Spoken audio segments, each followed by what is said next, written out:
make an envelope design, a standard size could be 9 by 4 inches.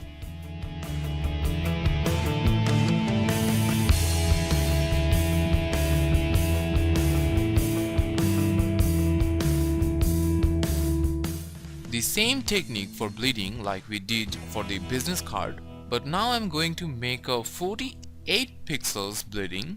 If you're making a corporate envelope, make it clean, crispy and sharp design.